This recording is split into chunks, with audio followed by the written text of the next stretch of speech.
Yeah, this is just like a pregame. So we're just going to have them come up, introduce themselves, say a few things, let people know what we're doing. You can put that over on the water. Yeah. That's a good idea. Boom, boom.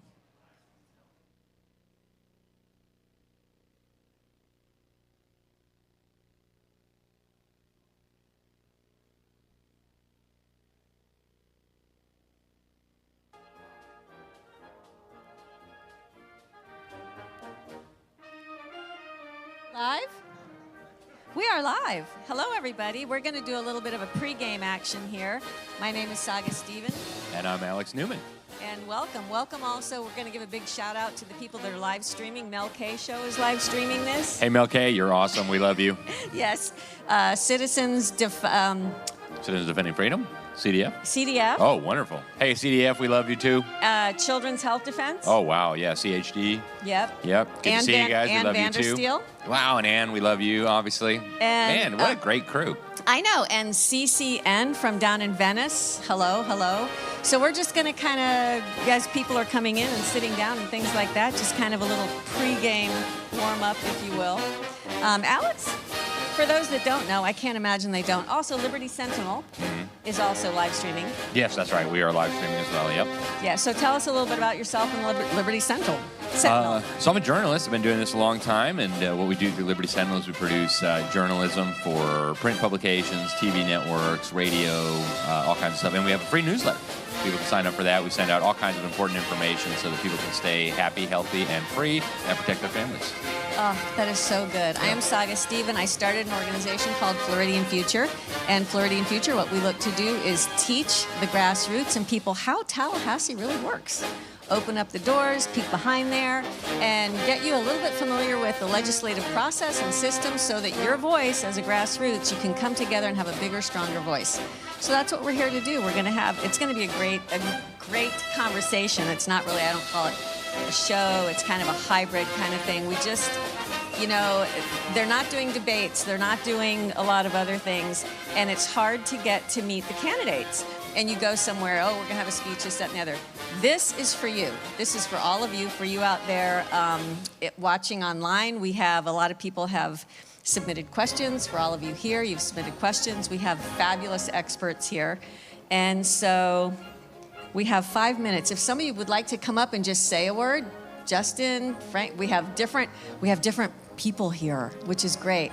And before we do that, Saga, why don't you tell us a little bit about Tallahassee? What's it like to operate in Tallahassee? I mean, all the Republicans around the country are looking at Florida, kind of jealous. That's true. So just give us a little bit of insight into what Tallahassee is like. Obviously kind of swampy, but maybe not as swampy as D.C. or... Well, to give it a Florida analogy, it's like a shark tank. It's like a shark tank there. Ooh. So I know when one of my favorite people to go up there with is Rebecca Ricks, who was supposed to be here, but she got sick. She won't. So when Rebecca and I go there, I call it trick-or-treating because it's like, you know, one door, all the House reps, all the senators. And the best thing to do, because they'll give you a 15-minute meeting. You're like, oh, I can't say much in 15. You can. And what you need to do is leave a one-page with them, because you have to understand, these people, they're pastors, they're teachers, they're plumbers. These are real jobs that produce things. Imagine that. They're citizens that have been elected to supposedly serve the constituents. Supposedly. And caught that. Yeah. Yeah. And there's a lot of very, very well paid and funded lobbyists and corporations who try to get their agendas through, which probably are not what's best for Floridians. So billions of dollars flowing through someplace will do that. Yeah, yeah. Hey, I'll totally finance your whatever if you put this through. And we can get into that later, but not right now. But so in any event, because I had to learn about how Tallahassee works, and so what I want to do is to teach other people, go behind the scenes, interview people who are in those positions or who have been in those positions, and then also we interview people on higher up levels to talk about the different issues that are affecting Florida and Floridians, because if it's a national issue, it is affecting us on a state level. So there's a lot of things that, like I say, I want to empower the grassroots to give you a stronger voice, and you have to know where and how to use that voice. So that's what we do at Floridian Future, and that's a little bit. Trotter, come here. We're going to put you on the spot for a moment. Woohoo! Hey, Trotter. Trotter has been, I love Trotter. Trotter is my... Here, you can borrow my microphone. So Trotter was a legislative aide in the House and the Senate. So can you give us just a little bird's eye view of what it's like to be behind the scenes in the House and the Senate? Hello, everyone. I'm Trotter. Nice to meet everyone. So for 2 months out of the year, 60 days straight, all of the legislators get together in Tallahassee and do just a 2-month run of handling all of the state business that they're required to handle. That's a budget. The state's budget is done during that 2 months, as well as all the bills that you have to do and pass laws for the state. So it's kind of just running like a chicken with your head cut off for 2 months in a row. It's a lot for both the legislators and the staff. And you get citizen groups, nonprofits, lobbyists representing, corporations and the nonprofits coming in and trying to get either budget line items in for their projects, for funding from the state, for local initiatives, roads, other things like new Ronald McDonald House, whatever you may need for state funding. And then all the bills as well. So they're doing everything. And it can be very, very hectic, but it is a bit of fun as well, I will say, from the staff end. It can be fun at times. So it's very, very fun. And I recommend everyone go and just see it. If you have seen it on a school field trip as a kid, it can be one thing, but then going once you understand more about it is very, very cool. I will highly recommend. That's what I'll leave everyone with. So awesome. Thank you for your time. Trotter, thank you so much. Sorry I put you on the spot. You guys got to go did see great. how the sausage is made. Yes, yes. And another thing to know, and every state is different on this. For instance, in Florida, the House reps only get what we refer to as 7 slots. They can only put up 7 bills. Senators, totally different thing. So I know in Arizona, I think it's unlimited or something. But in any event, Floridian Future is very Florida-centric. And that's what we're here to do today, is concentrate on Florida and what is best for Florida. So with all the people out there and lack of debates and lack of everything else. Hint, hint, hint. Yeah, we're doing it. We're just, golly, we're going for it because the governor position is not a prize to be won. It's a job. It is a big job. So think of this kind of like a job interview. And we want to get to know one of the candidates here, Paul Renner, and we also have experts here in their fields these people have been in the trenches, okay? So that's what we're gonna do today we're almost ready to start, but that's what this whole conversation is about, getting to know Paul, for Paul to get to know you all, the constituents, and for the experts who have been in the trenches to let us know what they've been doing, what's going on, and where we're headed. So first of all, since we are officially, it's time. It's 5 o'clock. It's 5 o'clock. Somewhere here. Yeah, here. I would like to have Pastor John come up and open us in prayer. So John, where are you? He's running. There he is. There he is. Excellent. Because this is, just so you know, we're at Believers Fellowship, and he has graciously let us use his venue. So if you could please open us in prayer. Absolutely. Can we stand together? Father God, we come to you in the name of Jesus, and I first thank you for the sacrifice of Jesus Christ on the cross. We thank you for the founding of this great nation, that it was founded on godly principles. We thank you for the freedom that we have to worship Jesus in this land, and that you are still moving from sea to shining sea. We pray for this nation. We celebrate 250 years of America, but may we have centuries more. We ask you, Lord, may your grace and may your face continue to shine upon this land. Lord, I thank you for all those that are here. And we ask you to give us wisdom on how to navigate the things that are discussed and what we should do about it. Lord, to the voter that is asking, God, show me what to do and how to vote, we thank you that you would give us wisdom. In Jesus' mighty name, amen. Amen. Thank you so very much. Thank you, Pastor. All right, guys. Good evening. I am Alex Newman. As we mentioned, this is Saga Steven, and this is the Florida Freedom Forum. So over the next 90 minutes, we're going to hear from a lot of people who have actually been in the battle, who've been on the front lines of the battles, not just talking about what they might do in the future, but about what they have been doing and how we can move forward as a state. We want to preserve the free state of Florida. So we've got really some of the frontline activists here with us. Yes, and this isn't about a speech and it isn't about a debate, but we built this event kind of as a hybrid. It's part panel, part town hall, part something for you all to see and to ask questions.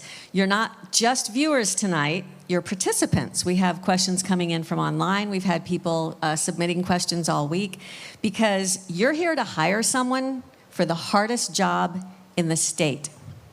And you deserve more than sound bites. You deserve real answers to real questions. So our next guest, our big guest for the evening, doesn't really need a long introduction. You all know who he is. He was, of course, the Speaker of the Florida House during one of the most productive legislative sessions. A lot of the key legislation that made Florida the free state of Florida happened under his watch. He has done a lot. He brought in tax cuts, some really strong child protections, some of the laws that really did make Florida kind of the envy of Republicans and conservatives across the country.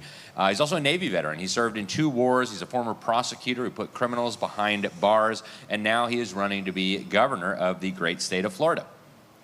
So tonight we're going to hear him speak, and we have 3 main areas. Paul is going to speak first, Speaker Renner.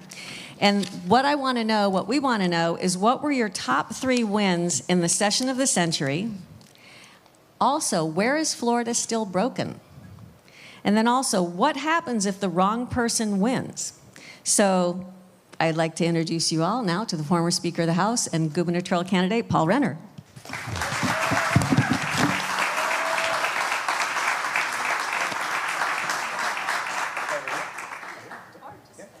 then just grab a mic.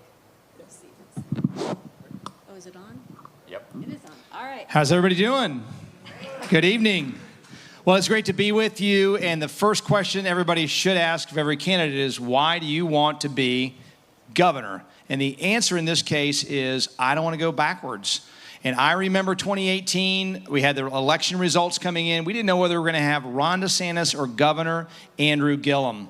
And so God forbid if that had happened, if it had gone the other way, we didn't know that COVID was coming. We didn't know what else was coming our way, but we had a leader who is battle tested, ready to go. And that's what you need in terms of battle testing. Mine started at age 23 as a young naval officer, navigating through mine-infested waters and also leading a team to make sure we destroyed those mines, a team of about 5 people, that if something happened, it happened to us, not to our ship that was about a mile away.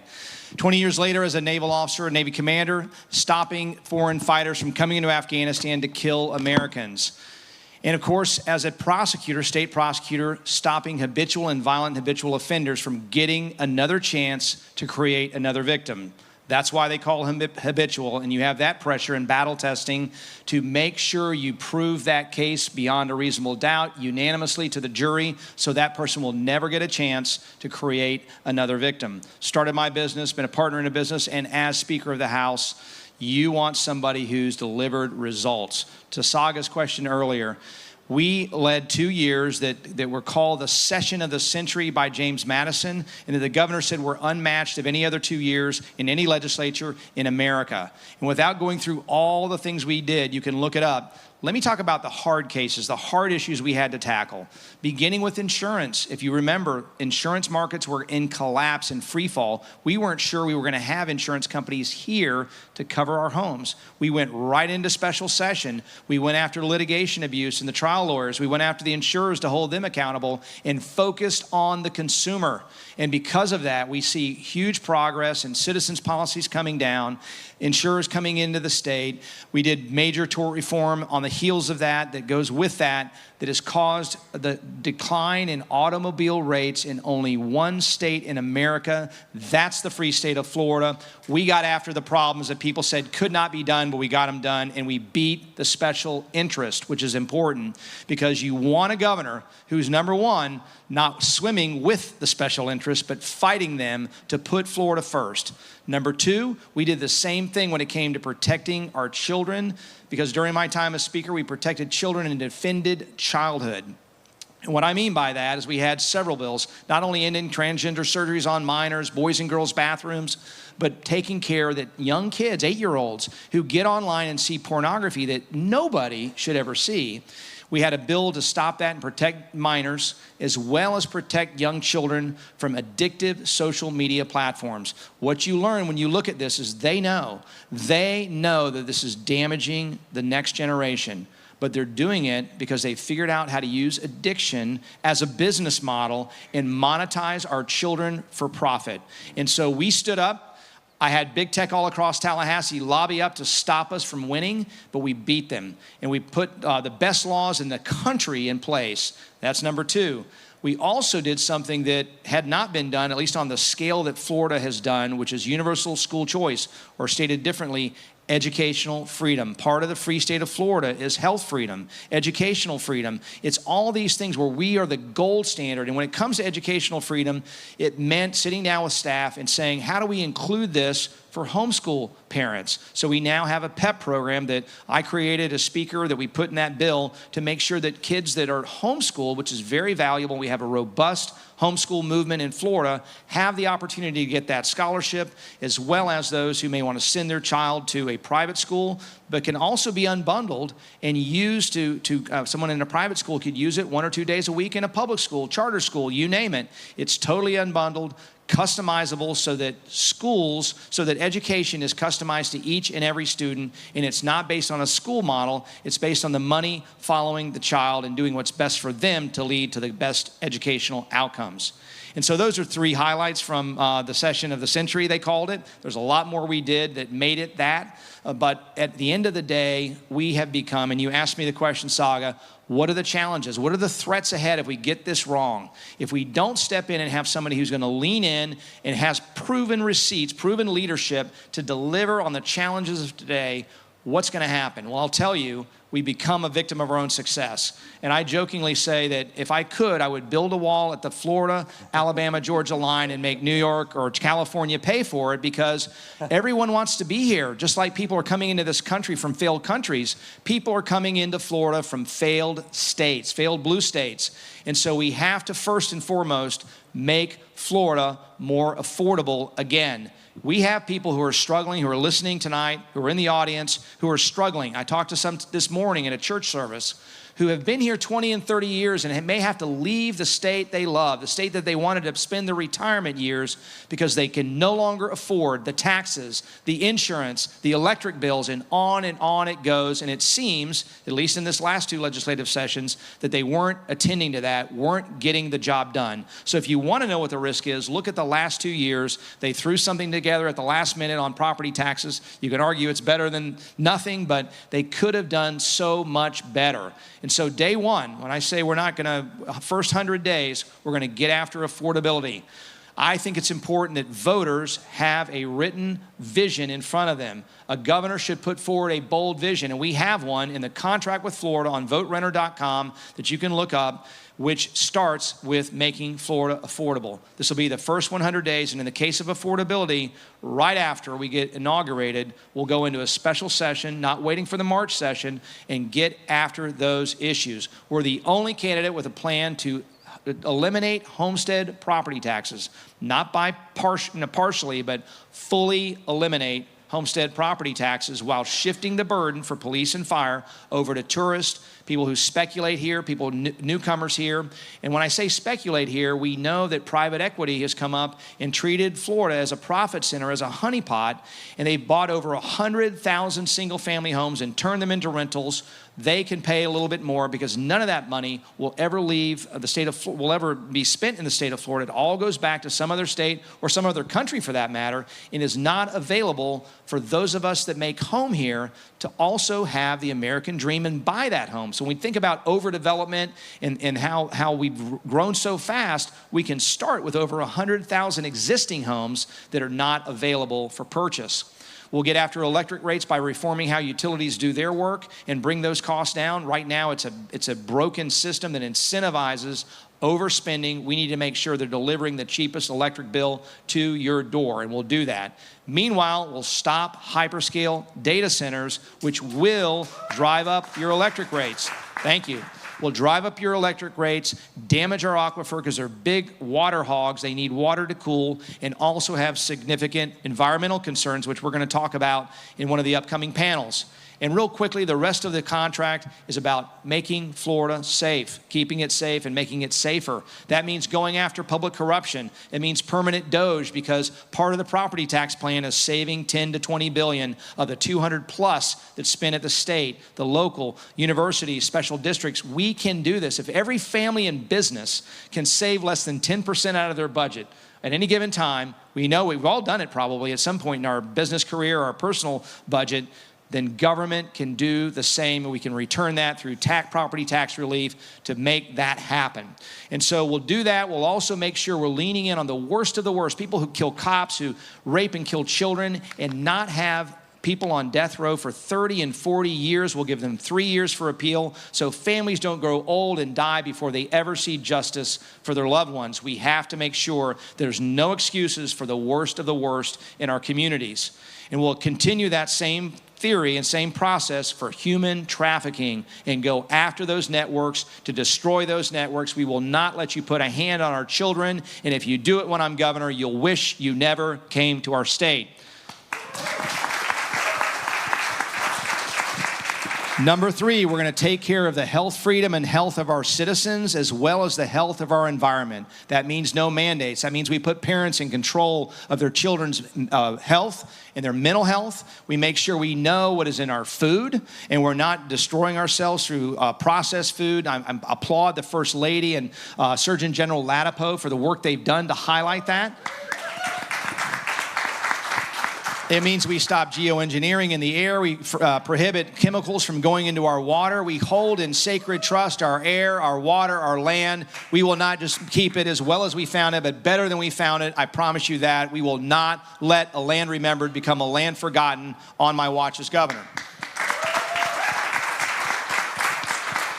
And on natural resources, we did record amounts in land conservation to preserve the wildlife corridor, our Everglades, our springs. And so we will do that because, you know, the first environmentalist was not a purple-haired Antifa activist. It was a farmer or rancher, people that understand you have to steward the land, and we'll do that. And then finally is keeping Florida free, whether that's the First Amendment, the Second Amendment, making sure that we are making Florida the gold standard for election integrity, that we're protecting against the harm of AI through an AI Bill of Rights, and also stopping this new technology, for whatever benefits it could yield, the threat of a growing surveillance state. I will stand in front of a moving train to make sure that a surveillance state like we see in communist China never takes a foothold. Here in Florida, that means no flock cameras. That means pushing back against digital ID and other things that threaten your privacy.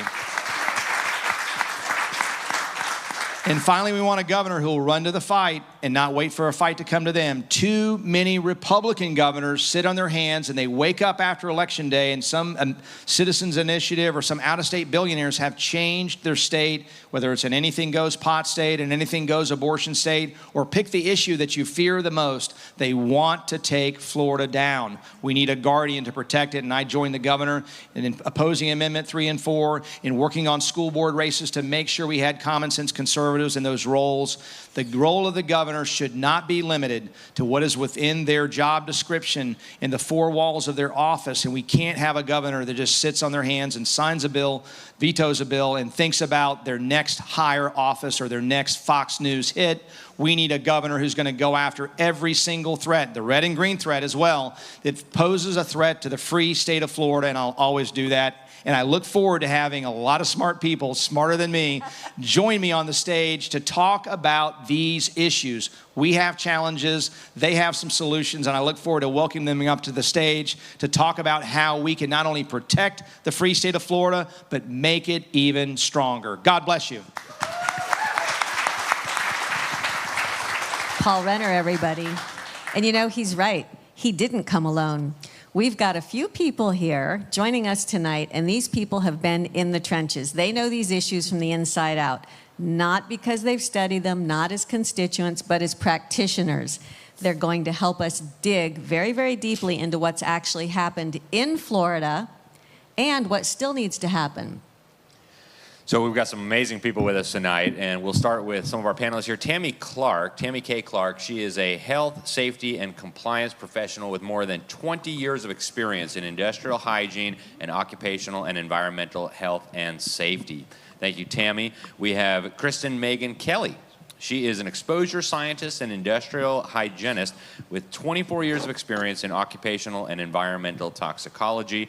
We've also got Amy Vilela McBride. She is a National Health Freedom activist, executive director for the Global Wellness Forum. And we also have Justin Harvey. He's a community activist. He's been very active here in Florida. I'm sure you've seen him on social media, helping to lead the fight to make Florida a state that gets fluoride out of our water, out of our community water, leading the charge on medical freedom, 5G, and so much more. Our friend Rebecca Ricks could not be here. She had an unexpected illness, so I'll take a little bit of that. She was going to talk about parental rights. I've got 6 children. I think I got something to say about that. And then we also have the very special Catherine Austin Fitz. She's unfortunately in Europe right now, so we will be having her by video, but stay tuned. We'll have her later in the program. So here's how this is going to work. I'm going to throw out a question. Either Alex or I will throw out a question to our panelists. They'll give us their take, what they've seen, what they know, a little bit of a deep dive. Then Speaker Renner will address their issues. And so we'll have statements. We're not doing speeches. We're not doing, big bios. We're having a conversation. So let's get started. Okay. Health and wellness, medical freedoms and public health. This one, whoops, did I go? Okay. Tammy, data centers. Who here is interested in data centers? All right, here we go. So this is to Tammy and Kristen, and I know that you two work very, very well together. So what are Floridians not being told about the water consumption, energy demands, but also the health risks of the AI data center build-out happening in this state right now? Yeah, so I'm an exposure scientist by trade, and I always look at a situation by kind of triaging the hazards. And the number one hazard that you're not hearing about is something called tonal noise with an N. And it's the noise that you cannot necessarily hear, but you feel. And it has a myriad of health impacts, biological impacts that can cause insomnia. It can cause mental health issues, cardiovascular issues. And when you're an expectant mother, it can elevate the cortisol levels, the stress hormone, which can lead to early term labor and low birth weight. And if you're a rancher or a farmer, this can inhibit the mating cycles of your livestock, their ability to produce milk for dairy farmers. There's something called bioacoustics and acoustic ecology. So if you've ever seen those silly videos throughout the years where people are playing like Mozart or Beethoven to their plants, there's science behind that. And if you're playing tonal noise, which is a constant low frequency hum, think about how light is a spectrum. Noise is a spectrum. So it's the low frequency noise. And most of us don't hear a dog whistle. That's how our brain reacts. That tonal noise being 24/7 constant puts your brain in constant flight or fight mode. And the one thing I want to tell you is all of the data in the randomized control trials involving exposures to tonal noise is all based on an 8-hour time-weighted average related to more OSHA standards. We're talking 24/7. And in our profession, you must treat something as the greatest hazard until you can produce exposure levels. Like, if you don't have data presented to you, you have to basically treat it as a worst-case scenario. So tonal noise is something that is very hard to control because it bounces off foundations, but to me, it's the most hazardous, and it's the easiest to control, but these very billion-dollar incorporated data center developers and energy companies will not control this at the source with engineering controls, and it's quite negligent. So I have to add to that because there's a lot of things that people are not being told and that our board members are actually being flat out lied to about. I want to talk about the water issue because they are saying, oh, don't worry, we use a closed loop system, as if that means they're not using water. So anybody that tells you that, you need to then, as a board member, say what type of closed loop system, because even a glycol solution is still 50% water. And the water that travels through these systems picks up things like anti-scaling agents, biocides, anti-corrosives, and so every so often the operator has to completely purge the system and do what they call a blowdown, and then they have to replenish that. So unless they are using a fully synthetic or alternative cooling system, they're still using a lot of water. It's being lost through evaporation still, it's being replaced and replenished, and so it's something that they're playing a clever game of wordsmithing, trying to fool people who don't understand these design systems, and they don't understand how the engineering works, and they're getting away with it. So we need to be very educated, and we need to basically let them know, you can't access any of our water because alternative cooling systems do exist. If we're going to allow a data center in the first place, they don't need to be hyperscale because that technology is already outdated. The technology that we have today that exists has already made these hyperscale centers completely outdated. So number one, we should never allow a hyperscale data center. Number two, we need to ensure if they're a smaller standalone micro or standard system that has existed for decades, those are not the dangerous types of data centers because those are the systems that already exist to service things like financial institutions, banking institutions that collect and store data are required by law, medical facilities, things like that. Those are fine. Those do not create the serious human and environmental hazards. But if we're going to allow those types of systems to continue to be built, then we just need to simply tell them one of the requirements is you cannot access our municipal water, rivers, lakes, streams, aquifers, any of it. So there's a lot of things people are not being told. That's why we got involved to help provide this information, especially to state legislative bodies, county commissioners, and local planning and zoning board members. Wonderful, thank you. And before we go back to Speaker Renner, we're going to kind of combine two here. I got to ask, what is the intent behind these? We're, I guess, being told that it'll make better ChatGPT cat videos, get your taco recipe more quickly, but it seems, at least to me, like there might be some ulterior motive. So speak to why they're doing this. And secondly, if you were advising a governor on how to handle this industry responsibly, how to deal with the economic consequences, the resource, the environmental consequences, what would you tell the governor to do? Well, I'll first tell you why this is happening. So first of all, I'm not against technology or innovations. I'm against rolling things out recklessly without looking for better outcomes. I'm a huge root cause person.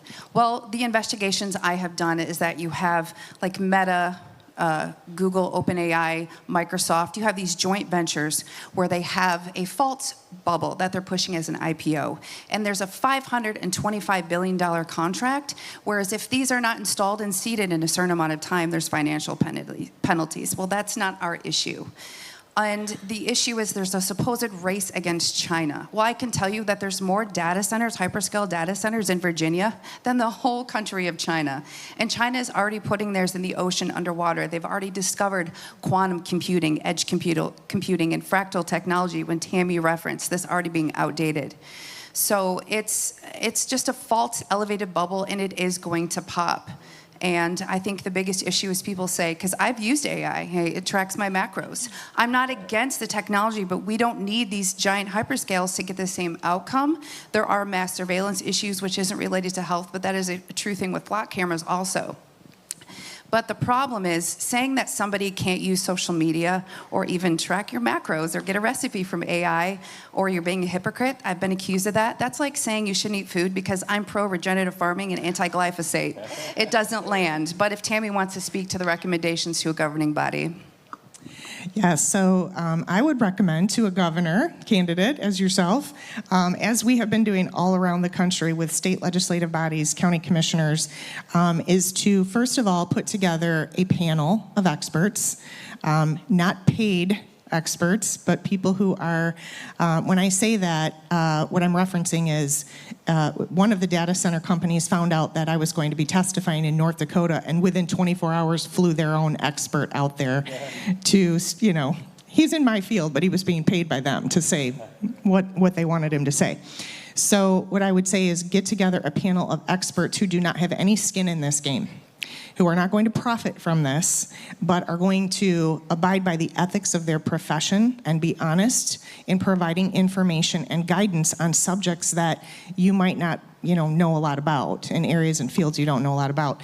And then I would say we need to build requirements. Kristen and I have told people the requirements that you need to put in place are like real estate requirements, right? Number one, the siting. Incredibly important. These facilities should never be sited near homes, near communities, near schools, near farms or ranches. They should belong in places like brownfields, Superfund sites, abandoned industrial zones. It's a great repurposing. After the siting, that's the most important issue to keep people and the environment and animals safe.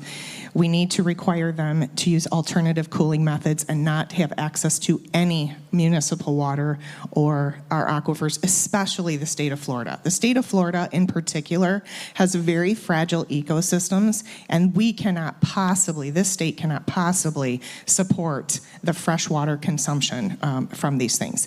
So there's that. And then update noise ordinances. A noise ordinance should not just be measured in what's called dBA range. That's the audible noise that you hear. Kristen referred to tonal noise. Tonal noise is measured in dBC, like Charlie, and dBZ, Zulu ranges.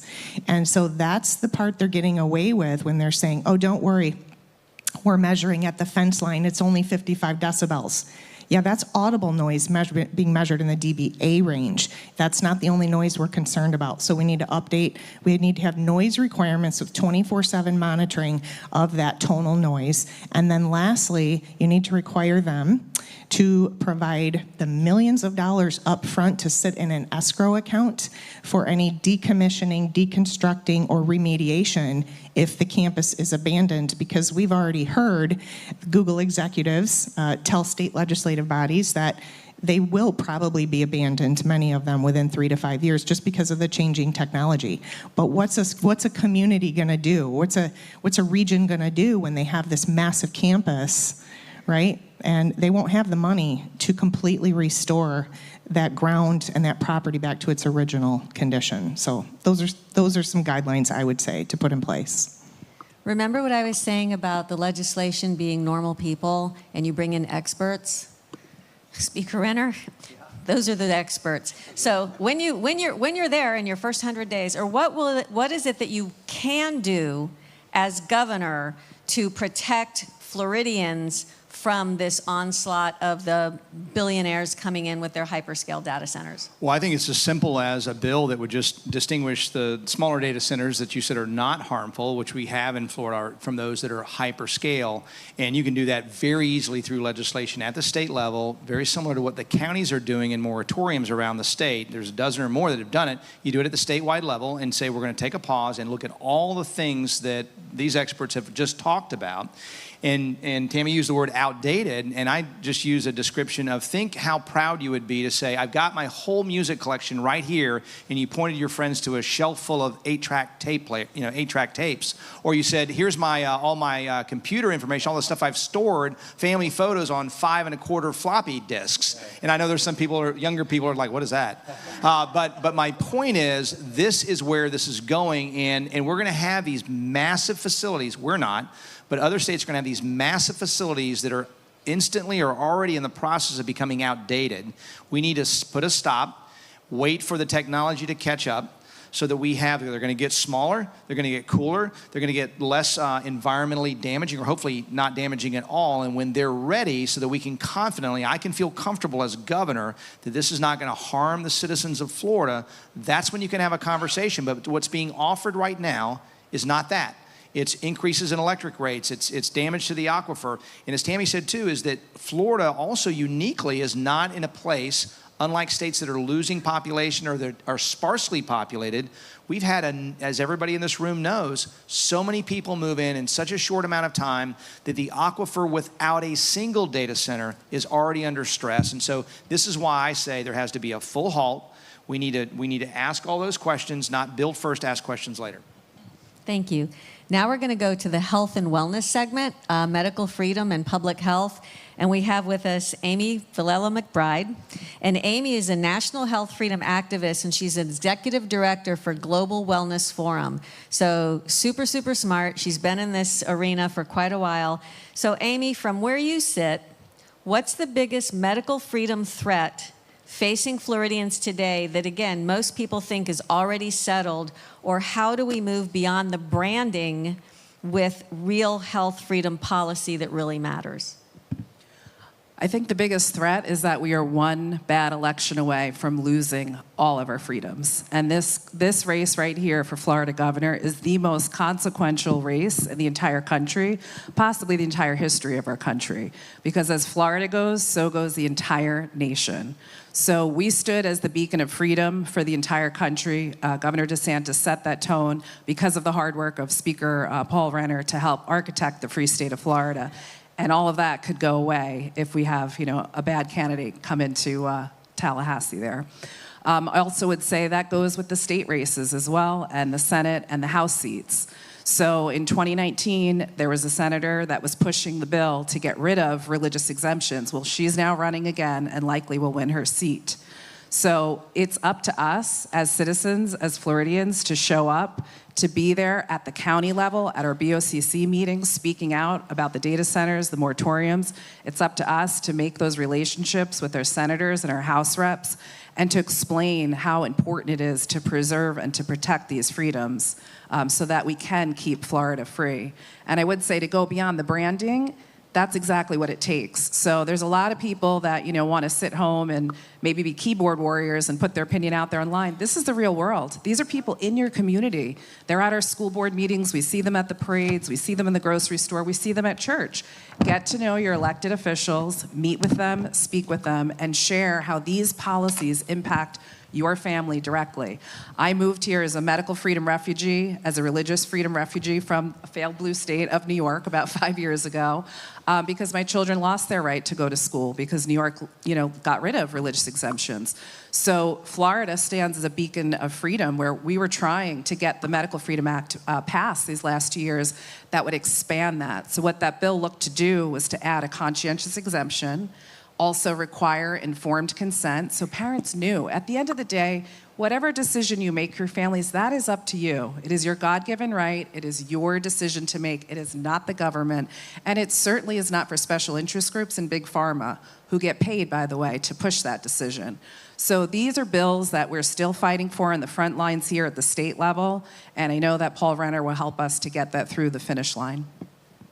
Great, thank you, Amy. And continue, just one more quick question for you. What are some structural changes you think we could make that would stop another lockdown mandate nightmare scenario in the face of another real or manufactured public health emergency? I mean, at the end of the day, it comes to just protecting and defending our constitutional rights. It's really that simple.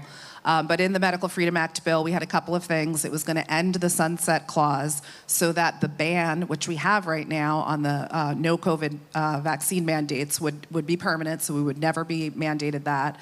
And we were looking to also make all mandates go away. Unfortunately, that piece of it didn't make it into the bill. The bill ended up passing fully in the Senate, not in the House.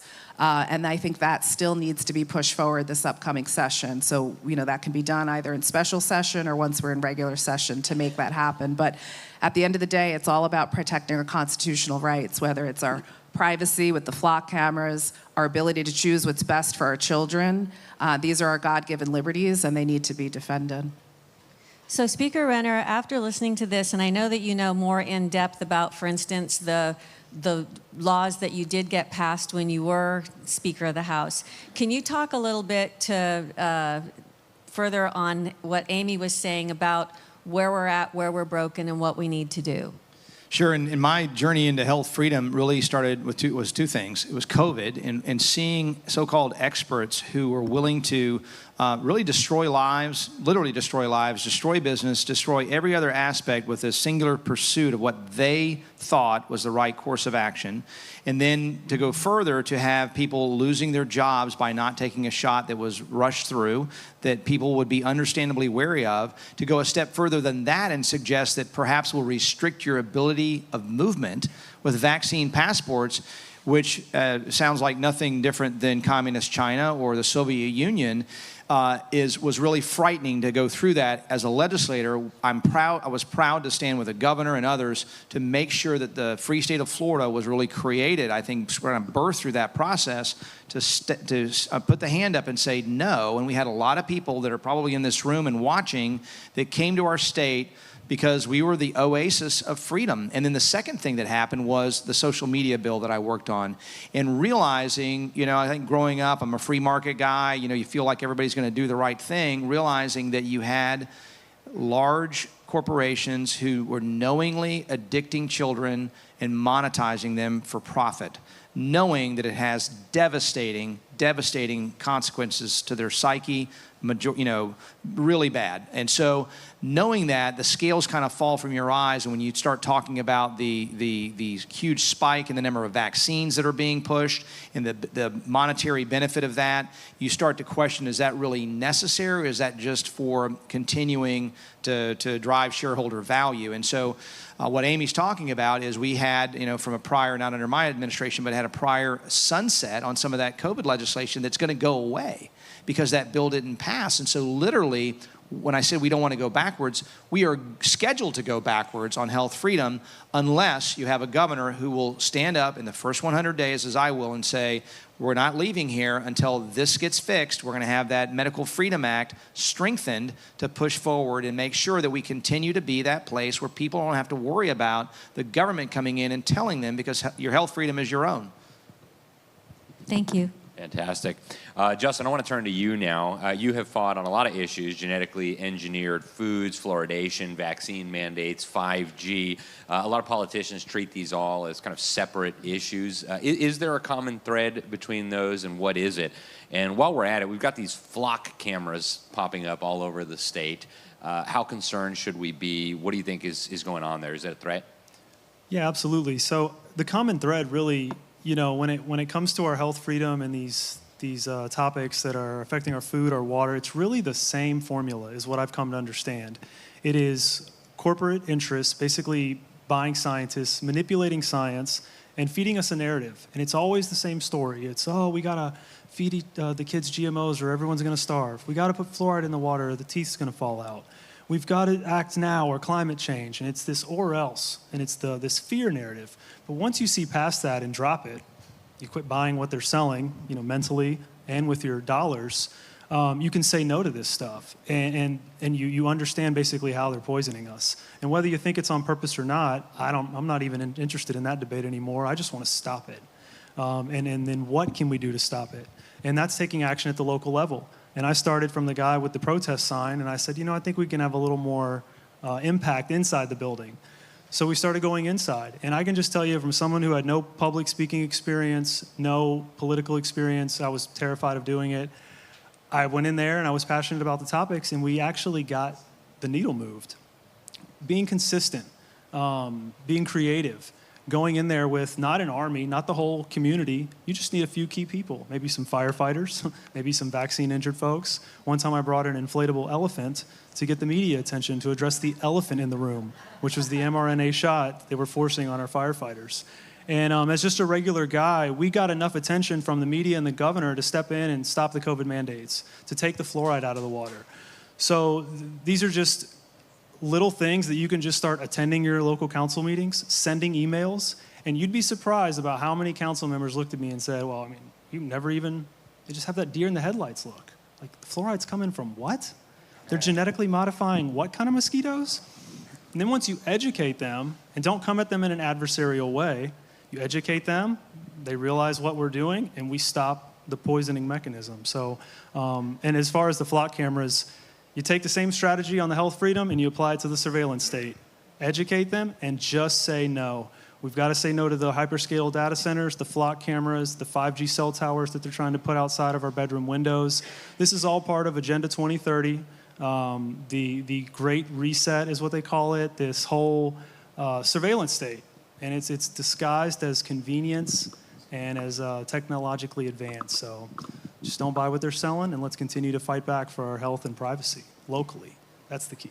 Justin, I'd like you to expand a little bit because I know that in you starting out, okay, this is bad, you've done deep dives on a lot of these issues and you have connected the dots and there's a lot to connect. And I don't think a lot of people have connected the dots or really realize the harm that can come to us, not only our freedoms, which is huge, also health issues, also just how it is really truly connected to a total surveillance system. And I know you know so much about all this. If you could expand a little bit more on the connecting the dots and the deeper dives. Yeah, there's a simple way I put it. It's kind of like they want us broke, sick, dumb, confused, divided. And when a society is like that, you can't fight back. You're not empowered. We don't even know what's in our food. We don't even know what's in these shots. We're just going along to get along. And the name of the game is control. And if you've controlled people and they're completely ignorant of what's going on around them, it's a lot easier to control them. And that's what the surveillance state is about. You know, the food is, yeah, it's about health, but it is about control. It's the same way. Well, was there one saying that, you know, you control the oil, you control nations, you control the food, you can control the world. Maybe that's why they want to control the weather. You can, you know, make it have droughts in certain places. And that just is all comes back to the same thing. It's just trying to keep us disempowered and divided. But once you understand the deception and once you understand their game, like I said, the best thing I ever did was turn off the television and start eating organic food.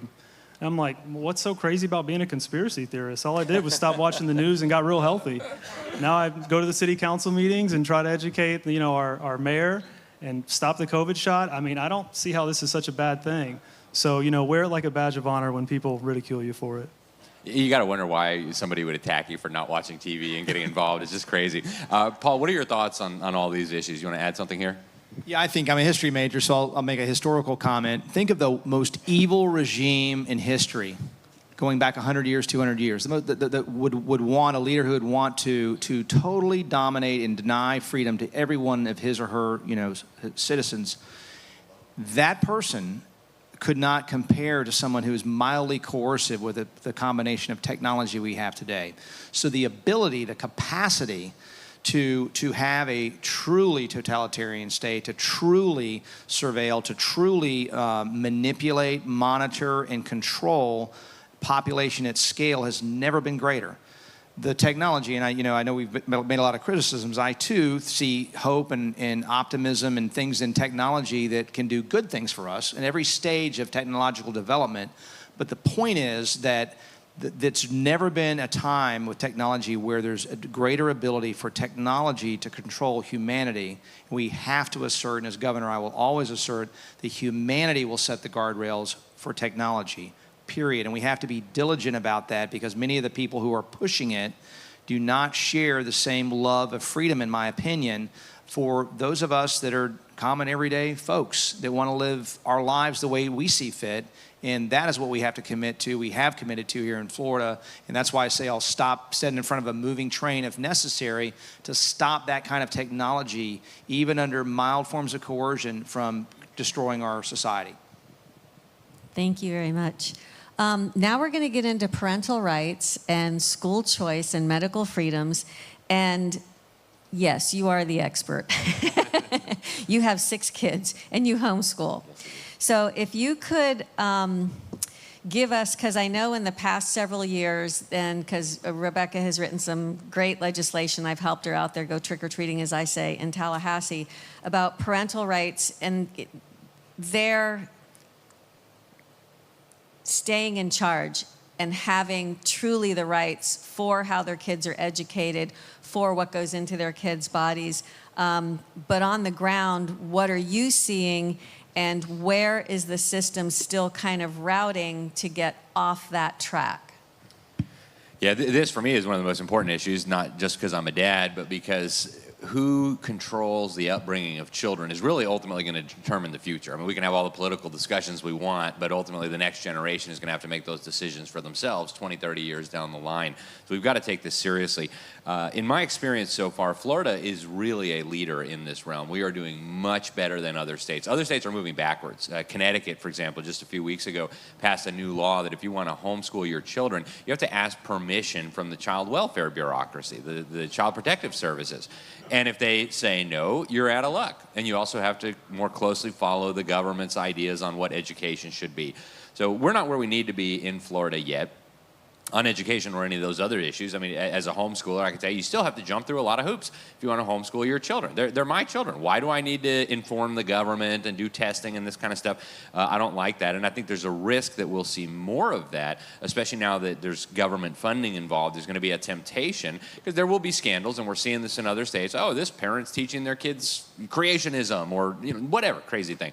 And they will come then and say, well, if that's happening with public money, we've got to have control over that. So we need to really put some safeguards in place.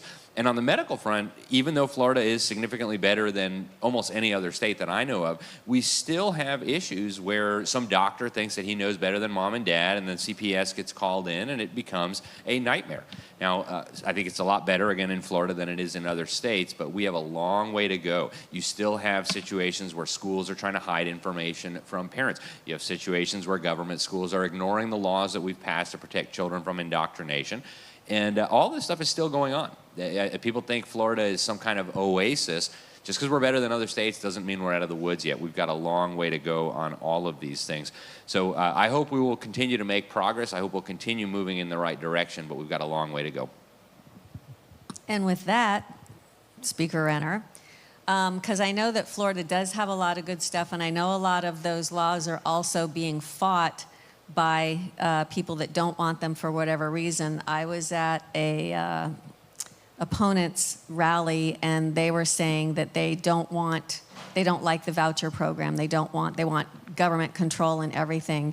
And I was wondering if you could speak to that again, about where we are, where Florida's broken, and how you will help get us back on track. Well, let me speak to parental rights broadly, and because of a number of things, I've proposed a parental rights amendment to the state constitution that tracks what Michael Ferris and others developed, and have been pushing at the federal level for some time without success, because nothing happens at the federal level, obviously. But that basically says that parents have a fundamental right for the upbringing, care, and education of their child, and that's it. And I come to that conclusion for two reasons mainly. Is during the debate over educational freedom, the Educational Freedom Bill, we created the PEP program for homeschool parents that wanted to have that, but many do not. They don't want to touch government money because of the fear that Alex mentioned, and that's a legitimate fear. So how do you protect them is one reason why we need this amendment. And secondly, and it was also alluded to, is today we have a unique circumstance where historically the government would take a child away that's being abused. Now we have states that are taking children away, not because of a difference because they were being abused, but a difference over values. That the government doesn't agree with your parenting of your child. And so we really have to see that in the Constitution, where it is not going to be trumped by legislation or by a change of the guard or by going backwards in leadership. These things could happen, and we see, in fact, judges who don't recognize that God-given right. And we see in Florida, where a 13-year-old, the doctor will say, "Do you want you want your parents to walk out and talk privately with me?" And I need to know whether my child is going through something that may lead to some really terrible thing in their future. I need to know that so I can help them. And so these kinds of things are a reason why we have to have parental rights. And Saga, your last question about educational freedom was about like with the people that one of the opponents was saying that they wanted to take away basically the voucher program and have just government schools. Yeah, I mean, there's this insatiable desire, and I'll say among the expert class, to really control every aspect of everyone's freedom. And this is why the technology piece is challenging, because if they're just mildly coercive, not in a really in-your-face kind of way, the technology is there to get a long way down the road without being, Hitler or Stalin, and still really substantially manipulate and control the population. And so this would be one area, because if you only funnel children into one educational model, then you get out what you get. And if that model is a controlled model, then you get kids that may not have a basic understanding of reading, math, science, civics. I mean, things that that historically we've all agreed on. So that's why you have to allow for educational freedom. What will happen with good parenting is you'll send your child where they get the best education possible. That may be a public school, and that's fine. We want our public schools to be world class, but it may not, and depending on where you are and what that school looks like. But you should have the right as a parent to do those things. And educational freedom, our bill is beautiful in the sense that it allows you, for example, to be a homeschool mom or dad, and maybe you're Monday, Wednesday, Friday, you're at home the whole time, but maybe Tuesday, Thursday, you send your child to a physics or chemistry class at your public school, and you can do that, and you can negotiate with your public school or a charter school or a Christian or Jewish school or whatever your heart desires to get the best education for your child. And nobody knows your child better than you do, and that's the main point that needs to be made across the board on parental rights is we know our kids. We know their facial expressions. We know what that means. Does that mean you can wait 15 minutes, or we got to pull over right now and you got to go? And so that's why we need parental rights. Amen. And nobody loves their children more, huh? All right, so we're just going to go directly to you now again, Paul. I want to talk about affordability and this question of eliminating property taxes. So what's your take on the proposed Amendment 3 property tax plan that we've got on the ballot this November, and how is that different from what you have proposed? Well, what I proposed, I think, is better because it's more benefit. It truly eliminates homestead property taxes for anyone, a $1 million exemption. So anyone who's assessed value, not fair market value, assessed value under $1 million would pay no taxes, homestead. And we also have help for small businesses as well as renters, because I think this needs to be, and everybody wins, has to get to 60%, but you should never undertake such a big move unless people at the back end of it say, this was a great move. This was a great move. You can't create brand new winners and losers where some people do very, very well, but some people really get crushed, whether that's individuals, families, government, whatever it is. And so I believe I know we're better on the benefits side because this proposal does not eliminate that. You're still paying school taxes and other things. You get sick, you lose your job, you're on fixed income, and you can't pay that property tax bill. They will still take your house. So you're still renting from the government when you're 90 and you've paid your house off 20 years ago. Additionally, one size fits all does not. And so if you're in a fiscally constrained county or in a situation where you don't have any replacement for that, you may have to cut cops, firefighters, these kinds of things, schools. So in my proposal, we have replacement taxes if and as much as needed. Hopefully it's mostly savings that I think can cover all the homestead piece. But if we're going to do small businesses and renters and have this very robust historical tax cut, then we can tax more on people who vacation here, people who speculate here, and people who are new into the state of Florida, which is a responsible way to pay for those core services while not putting the burden on people who make Florida home. And when I talk about Florida first, fundamentally it is about only caring and working as hard as everybody else in this room does every day to take care of people who make their living and their life here, and that's it. Now, I know that when DeSantis proposed his Amendment 3 now, his tax bill, and then it went through the process it went through, that you all will learn about how Tallahassee works, and he said they gutted it. And so when he was asked recently about what he thought about it, all he said was, well, it's still basically good, however, other things can be fixed down the road. Now, for me, that sounds like, okay, well, let's vote no and put something that's good up. So what is your take on what has been proposed as opposed, and again, why would you vote yes on something and then, okay, we have to change this, and as opposed to just voting no? So if you could talk a little bit about that. And I'm never going to tell anybody in this room or listening to vote no on this proposal, but like the governor, I wouldn't be out campaigning for it because it was thrown together at the last minute. The legislature that the folks that replaced me in that side of the House waited a year and a half of 2 years to get around to doing anything, and then they did something in 3 or 4 days. This is a major, major change. And to do it in a wrong way is going to cause a lot of anger, a lot of frustration. It doesn't have any caps or guardrails, for example, around local government. What's going to happen practically is if this passes, local governments will take one tax you don't like and give you 20 or 10 or 20 taxes you don't like. That's what's going to happen. So you have to have that. My proposal would put caps that track population growth and income. Government should never grow faster than our incomes, yet that's exactly what's happened with property taxes. They've nearly doubled in the last several years. They've grown substantially 2 to 3 times our incomes.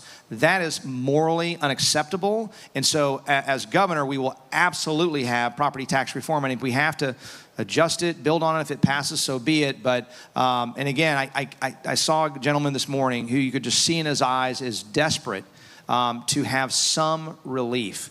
And we can give that relief through some legislative actions that we'll take in those first 100 days. But it broke my heart because he was counting on this legislature to take 2 years to vet it, to talk to people and get it right. And they should have done that. They did not do. The governor's right. They gutted his proposal, which I supported. And so now here we are. And we'll see what happens. But it breaks my heart that people who really need some relief have to look at this and say, do I take this or do I wait for something better? And is something better coming? I'm telling you, when I'm inaugurated, something better is coming.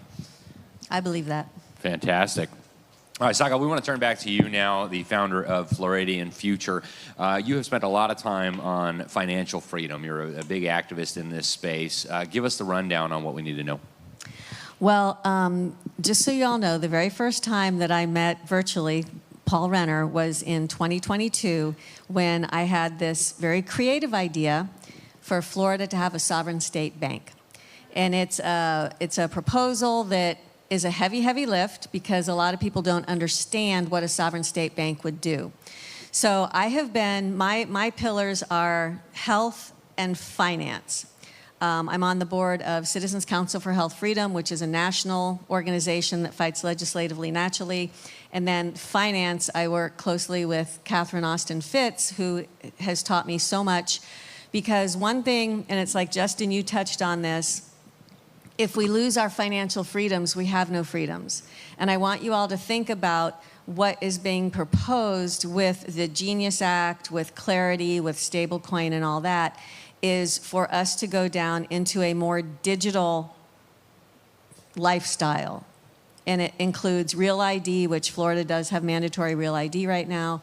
And it also, it's pushing us more and more into using only digital.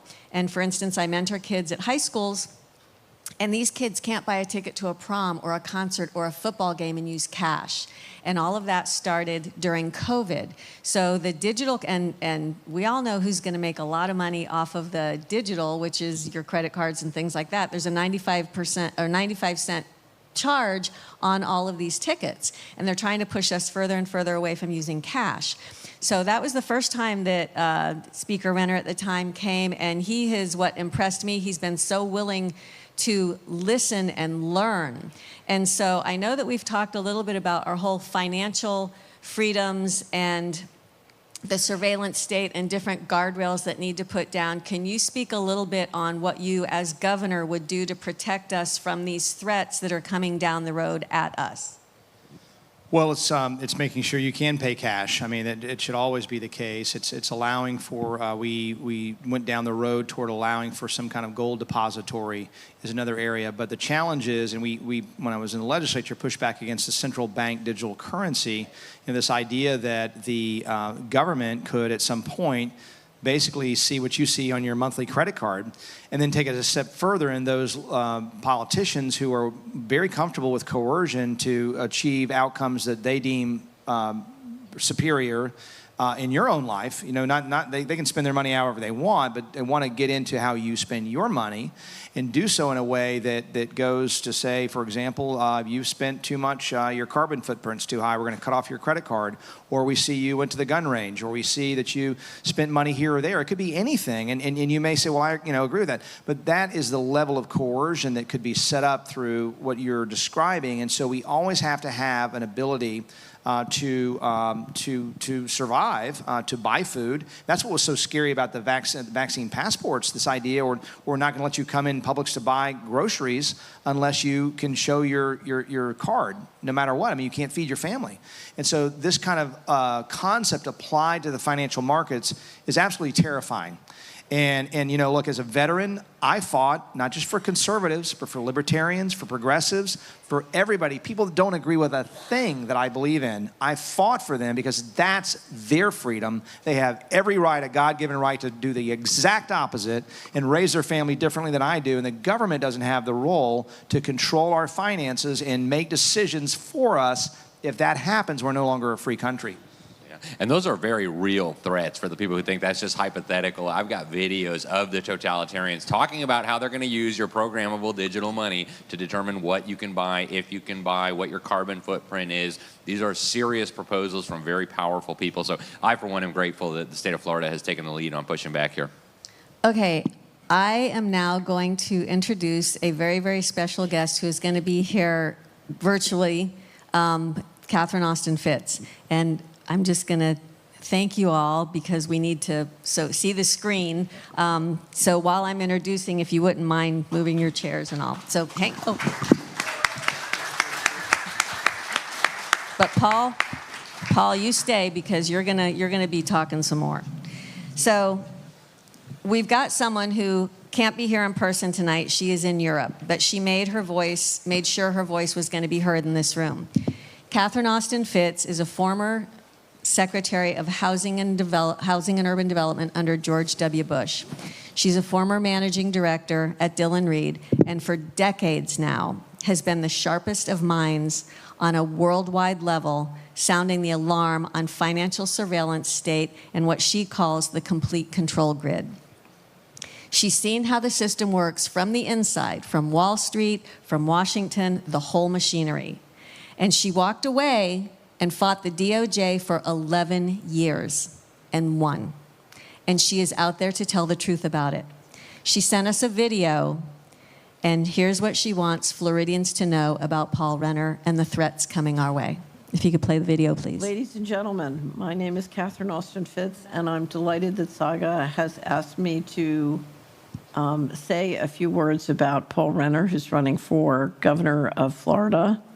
I've had the privilege to look at Paul's record, to talk with him about his policies, his experience as a speaker, and his whole life experience. This is a man who has unbelievable command of the policy and budget and economic issues that we all face, you know, in the world, in the country, and certainly in Florida. And his mastery of those issues, and also the mastery of what it takes to get something done. If you're going to be the governor, you have to know how the executive branch works. You have to know how the House and Senate work. You have to be able to get things done in the machinery.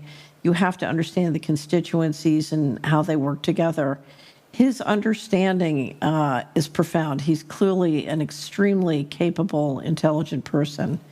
And certainly as someone who just gets on the phone with him and talks about what about this, what about this, what about this, his ability to build pathways to accomplish things is tremendous. Now, one of the reasons I wanted to support him, and I'm a contributor to the campaign, one of the reasons I'm a contributor is, as you know, I'm extremely concerned about the importance of preserving our freedom, and that means preserving our financial freedom. And we are seeing, both in the financial system and in the tech industry, a move to assert more and more control of our money and control of our bank accounts and other online accounts, and to use digital technology and AI to assert control. That's what part of the data centers and the AI story is about. It's about using those technologies and tools to assert more control. One of the things we need to do in the United States is put up legislative guardrails against that. And Florida has been a leader in doing that. They were a leader in coming out against CBDCs, thanks to Governor DeSantis. Has been a real leader in protecting financial freedom and stopping onerous terms and conditions coming in from the federal government as an example of that. So very much Florida leading in financial freedom. And when I come to Florida, Solari has many groups, and we'll come and have a meet and greet. And what I discover is people from all over the world have come, and all over the United States have moved to Florida because of Governor DeSantis' leadership in freedom, especially during the pandemic. And so many, many people have come or appreciate the freedom that they've enjoyed. Many small businesses, small practices, small farms survived the pandemic thanks to that kind of protection from the governor's office. You can't afford to lose that. If you want the Florida that you moved there for, then you're going to need a new governor after DeSantis leaves to keep that tradition going. And Paul Renner is the person who not only understands the importance of that tradition of freedom, but he knows how to affect it. He knows how to work with the legislator at the administrative offices, the budget, to make it happen and get it done. You know, he has the smarts, he has the experience, he has the ability to do that. And it's critical. It's critical. If you've come to Florida, you enjoy that, and you've got to do everything you can to protect that.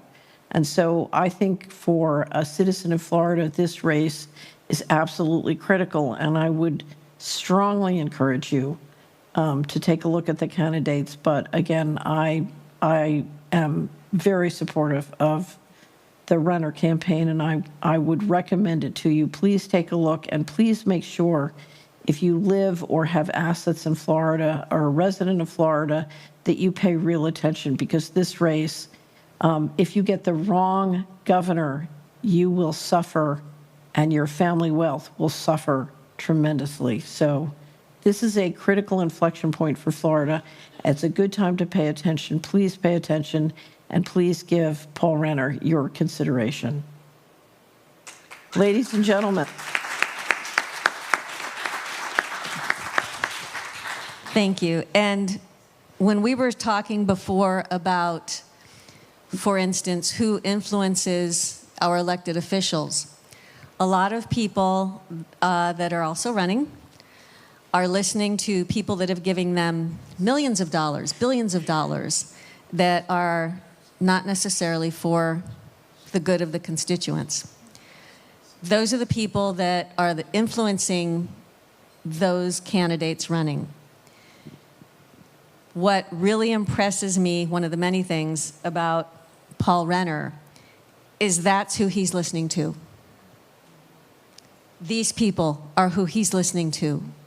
He's listening to constituents. He's listening to the grassroots who have been there in the trenches with him for years. Those are who he's listening to. He's listening to you. This is who you want representing you. You don't want somebody representing you that is listening to, hey, you know, here's $1 million, here's $500,000. They do not have your best interest at heart.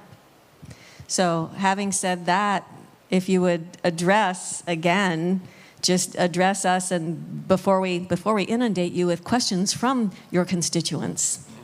Well, let me be brief, but I do believe that Governor DeSantis has been the best governor we've had in Florida, one of the best governors we've had in the country. And the special interests are desperate to get rid of him and put someone in office who will do their bidding. If we're going to put Florida first, if we're going to solve the problems that Florida faces, and I listed some of those earlier, we have to have someone who will stand up to special interest and not be someone who intends to serve them. And we have too many politicians, both on both sides of the aisle, but on the Republican side of the aisle, who sadly get into office and the only thing they think about at that point is self-promotion, getting rich, having fun, doing things that serve themselves rather than serve the public. And we have a lot of good men and women in the legislature. I'm not the only one that was like that when I was serving, but we have to make sure at the top of the list is the governor. And we have been fortunate to have that governor there as the ultimate backstop, the backstop for our freedom, the backstop for so many things, the backstop during COVID, to be the guardian on the wall of freedom. And if you want a guardian for the next 8 years, who better than someone who helped to build the free state of Florida, who's proven in the case of insurance to go after that issue and stand up to lower insurance costs, to protect our children from addiction through social media platforms, I've done it. I'll do it again. And the only interest that is special to me is each and every man, woman, and child in this state. And so I hope that you will go to voterenner.com and help us out. Join our campaign. These last 30 days, believe it or not, are when people are just starting to tune in. And so share with your neighbors. Let them know that we cannot go backwards. We have to continue to be vigilant and not only protect our state, but strengthen it. And I will do exactly that with your help. Thank you. Now we get to the fun part. Now we get to all those questions he has no idea. Yes, sir. I saw your hand up earlier. Go for it. Oh, no, wait. Okay, hold on. This is how Don't go for it. good Hold on. we're going to, because we had a lot of people submit questions online. So we're going to take some of the ones that submitted, and then we're going to have the people come up and ask questions here. We'll put the mic here. But you could be first. Come on You around. can be Yeah, first. first up. You can be absolutely first. Yeah, they won't be able to hear it online, though, so just let us get to the mic. But we'll start with one that came in from the Jake Buzz. He asks, Paul, as a vet watching our state, how do you see your Navy prosecutor speaker experience shaping priorities like Florida jobs for residents and school choice expansion? Well, I don't know about those particular two issues, but I'll say as a veteran, as a prosecutor, I think that's a lifetime of service that is not inward, it's outward. It's about, standing up. As I said, as a veteran, I didn't go over there wearing the uniform, and I wore uniforms with people that didn't agree with me politically. I went over there to make sure I did the right thing for everybody. And so I think that's what sets that apart. Same thing as a prosecutor. I didn't say to a victim, well, let me see, are you a Democrat or a Republican before I decide how hard I want to prosecute this case? And so you do the right thing every single time, and I think that's, as a military man, it's about mission. Mission. It's never about you. It's never about you. It's about the people you serve and serving the mission. And we have a lot of critical issues that we talked about before, including educational choice. And what was the other one he mentioned? Jobs for Floridians. Jobs for Floridians. I mean, I can tell you, apart from that background, for jobs for Floridians, we have to continue to keep our taxes low. I think the property tax will help that change. We have to make sure that for younger generations, we're not having, I've been clear, I don't believe that the H-1B visa program is working. I hear too many stories of people who are being trained by foreign workers only to be fired so those foreign workers can work at a lower rate. We'll have Florida jobs for Florida residents when I'm governor. There will be no H-1Bs in state employment, no H-1Bs when it comes to state contracts. We have to do that. We also have to make sure when it comes to jobs for the future is that young people go into a graphic design degree as a freshman, and by the time 4 years later, we talked about AI. And is it progress? I see the progress, but it wasn't progress for that child who in 4 years later has no job prospect because now you can go on and say, I want to have a bar. I want to have a dog as my, as kind of my motto up there, drinking a beer. And so AI can spit that out in seconds. And so that young lady who spent 4 years at University of Florida, true story, has no job prospect. She's working in a bakery. And so we have to make sure that we're adjusting for technology. It's coming. I'm not going to try to pretend it's not coming, but we have to adjust for that to make sure that the jobs of the future are there for young people, especially who are very discouraged, very worried, because today the average age for your first home is 44 is what I've been told. And so that's not good. I bought a home in my 20s with not a lot of money. And so we need that kind of America, that kind of Florida. And I know I've talked to John and others about how can we do that? How can we bring housing costs down beyond what I've talked about? And there's ways that we can do it that will really, really help people. And then obviously encouraging, I like what Tammy said about bringing in technology into brownfields. Forget about taking up pristine land for these 1.0 versions of hyperscale data centers. How about bringing in things that can claw back from China, things that we need, semiconductors as an example, and putting them in existing locations that are unused right now, where we have capacity. We don't need to build anywhere. We have the capacity now. Let's bring that in with high-paying jobs, and we'll focus on that as well. Okay, another one of our questions that was submitted, and a lot of these are around the same theme, so we kind of put them together, is how can local and state governments protect religious freedoms while ensuring that no religious legal system, including Sharia law or any other, supersedes U.S. law And how can elected officials address concerns about foreign influence or religious extremism while protecting the constitutional rights of all Americans?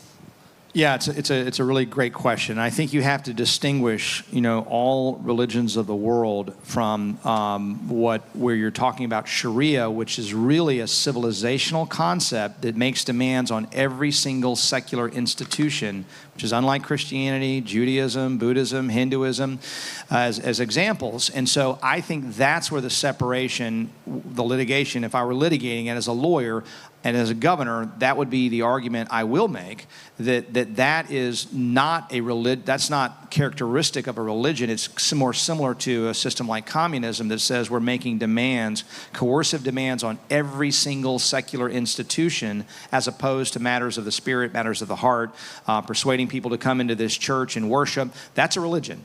And so separating those out, and the demands of Sharia go beyond those, in my opinion, of religious freedom. Having said that, we want to make sure for religious freedom that we're not allowing, and this goes to parental rights and other things, that I'm a Christian, but that doesn't mean you have to be a Christian, and whatever your faith is your faith, or no faith.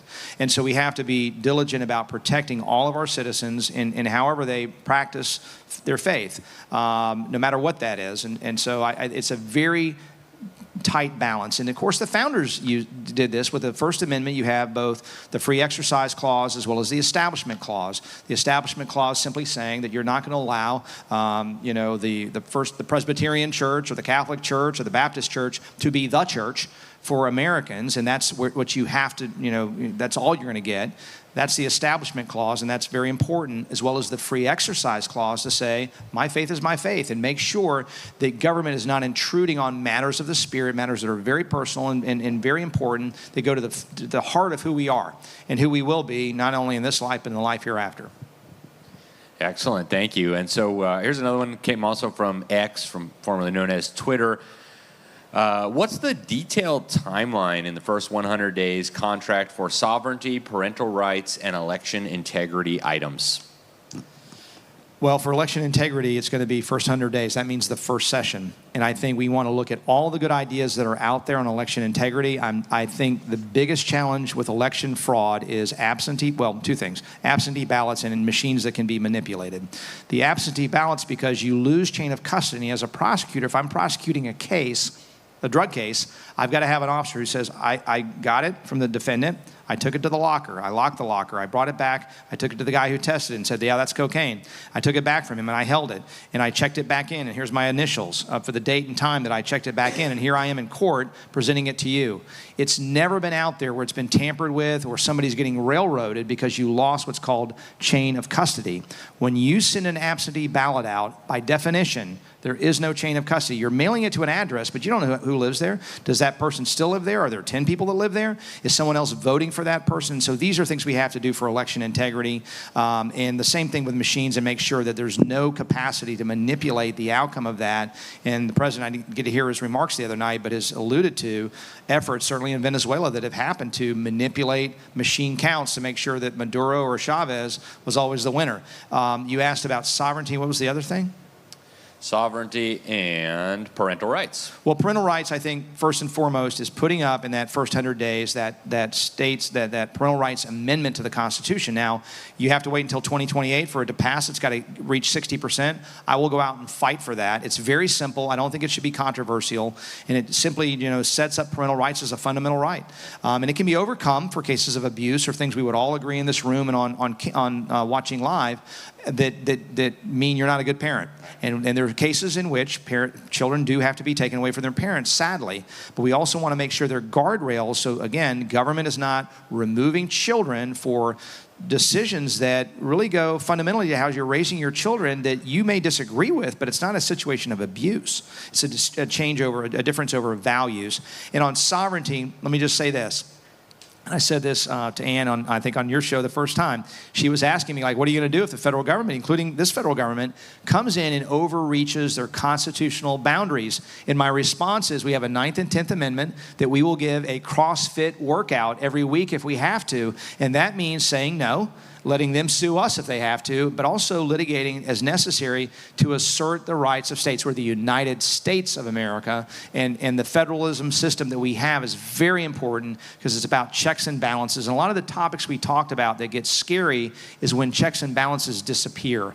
I'm a big believer, and again, I'm a conservative, a Christian, but I'm a big believer is you better check everybody. You better have checks and balances on everybody, because we just see too much history where anybody gets too much power, it doesn't go well. This one is for that someone submitted online. After personally experiencing the devastating consequences of unverified digital evidence, I began advocating for Melissa's Law, a proposal to strengthen standards for authenticating electronic evidence in the age of AI. Today, convincing text messages, screenshots, emails, images, audio, and even video can be fabricated in minutes. What specific legislative reforms do you believe Florida should adopt to ensure due process keeps pace with advancing technology while protecting innocent citizens from false accusations without hindering legitimate law enforcement investigations?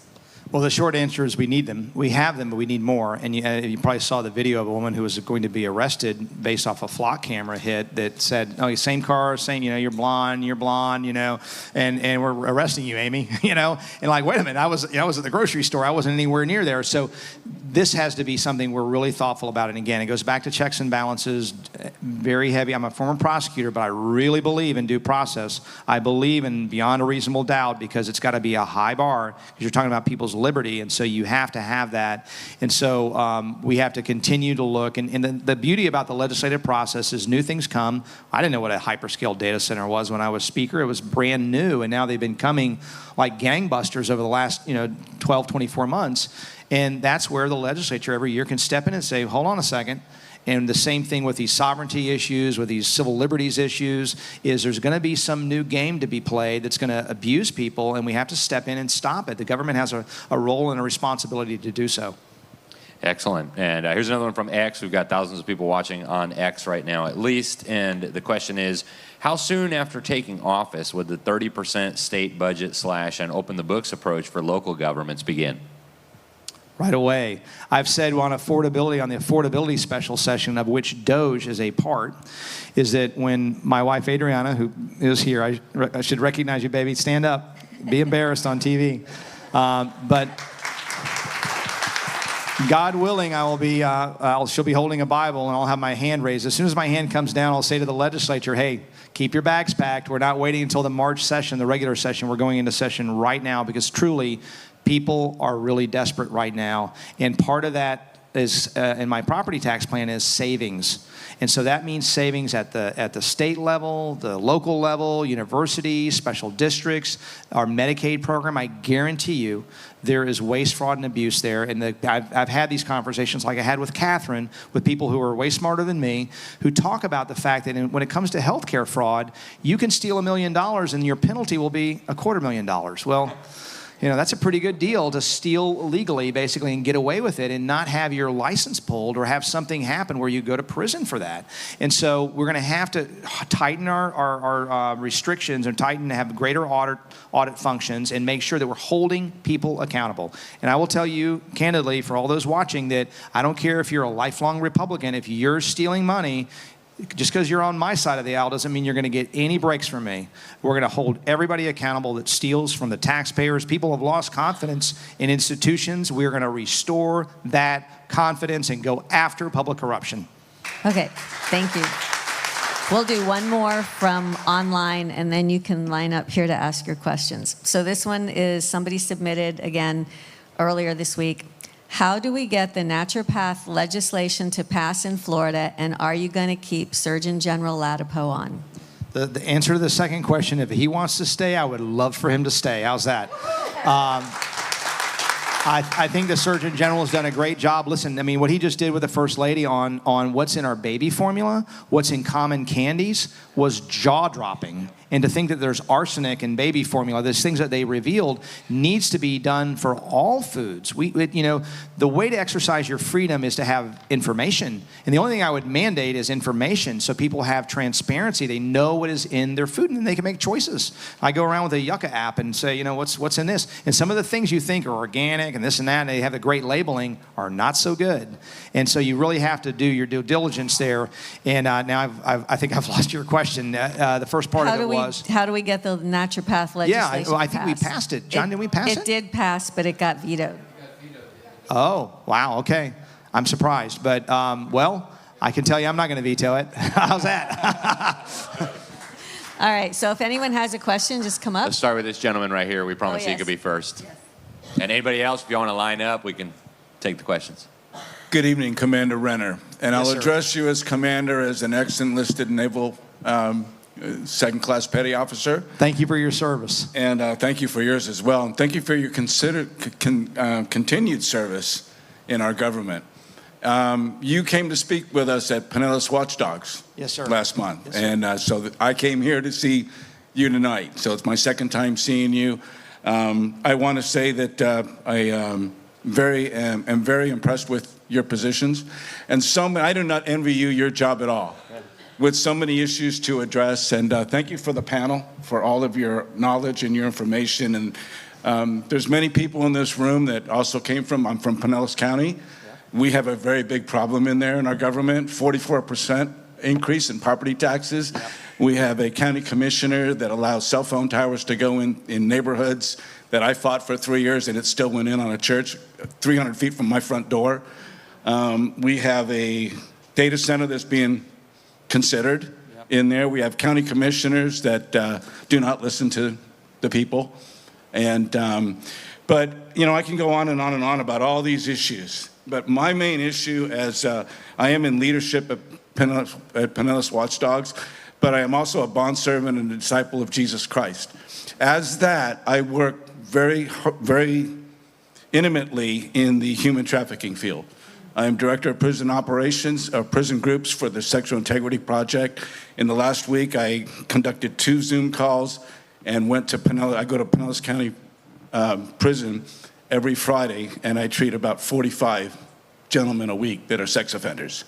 I watch these sex offenders do their time, come out of prison, and fight an uphill battle every single day. And we talk about porn and where this addiction starts. And it started in 1973 when they allowed porn to come in under the First Amendment. So we're having gentlemen that are addicted to this and then live their lives toward this, and with drugs and human trafficking and everything. And it is an uphill battle for them when they get out. What's the question, sir? So the question is, what do you plan to do in helping with this human trafficking issue? I know your position on traffickers, I know your position on porn, but for the gentlemen that get caught up in it and that want to get out, and it's just an uphill battle for getting them counseling, for everything else.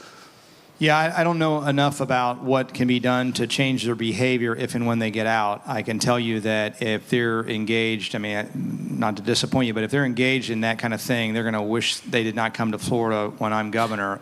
We'll take a very, very hard approach to that. And so that means additional penalties, that means additional funding.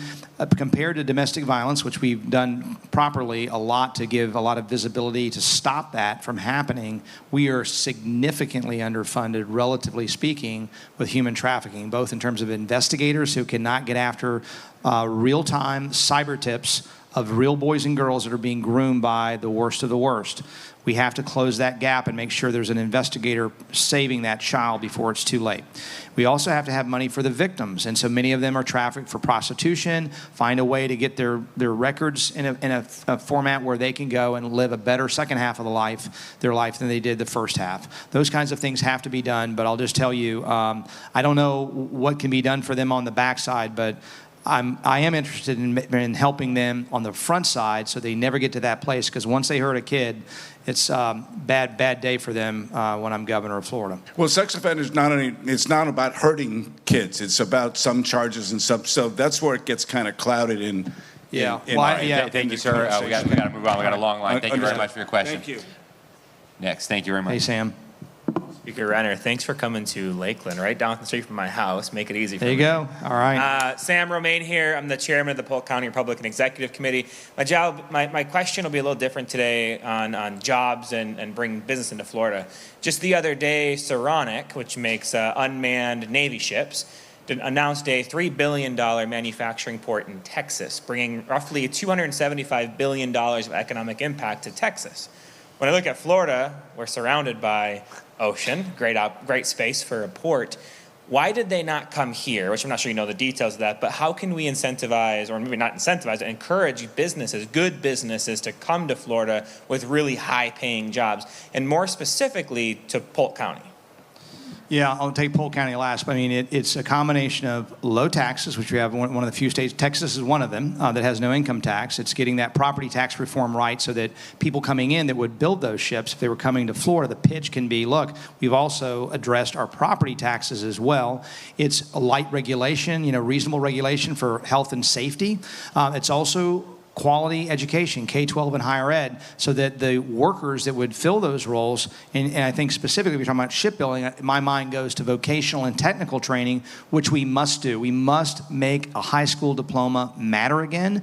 We must make sure that we're allowing that educational freedom, that voucher, to go towards those types of degrees, to continue into adult learning and do things there, because those are jobs that will likely not be eliminated by AI or anytime soon.